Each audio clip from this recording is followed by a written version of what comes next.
জলের দাবিতে সড়ক অবরোধ সাবরুম মহকুমার হরিচন্দ্র পাড়ার বাসিন্দাদের। সাবরুম মহকুমার বেতাগা গ্রাম পঞ্চায়েতের অন্তর্গত হরিচন্দ্র পাড়াটি। এই পাড়ার বাসিন্দারা দীর্ঘ 6 মাস ধরে জলের সংকটে ভুগছে। নিরুপায় হয়ে গ্রামের বাসিন্দারা মঙ্গলবার চালিতাছড়ি মনুঘাট সড়ক অবরোধে বসে। এলাকার বাসিন্দারা জানায় দীর্ঘ 6 মাস ধরে তারা জলের সংকটে ভুগছে। সংশ্লিষ্ট দপ্তর নিকট এই বিষয়ে একাধিকবার জানানো হয়েছে, কিন্তু আশ্বাস ব্যতীত কাজের কাজ কিছুই হয়নি। নোংরা জল দিয়ে স্নান করতে হয়, তাই বাধ্য হয়ে এদিন সড়ক অবরোধে সামিল হয়েছে। তাদের একটাই দাবি, এলাকায় জলের সমস্যা দূর করা হোক। এদিন সড়ক অবরোধের ফলে রাস্তার দুই পাশে আটকে পড়ে বহু যানবাহন, ভোগান্তির শিকার হতে হয় সাধারণ মানুষদের। এদিন সড়ক অবরোধের খবর পেয়ে প্রশাসনিক আধিকারিকরা অবরোধস্থলে ছুটে যান, কথা বলেন সড়ক অবরোধকারীদের সাথে। তারপর সড়ক অবরোধকারীরা সড়ক অবরোধ মুক্ত করে দেয়।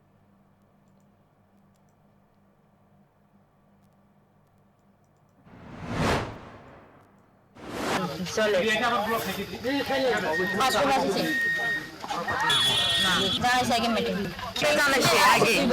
কি হয়েছে? কয় দিন না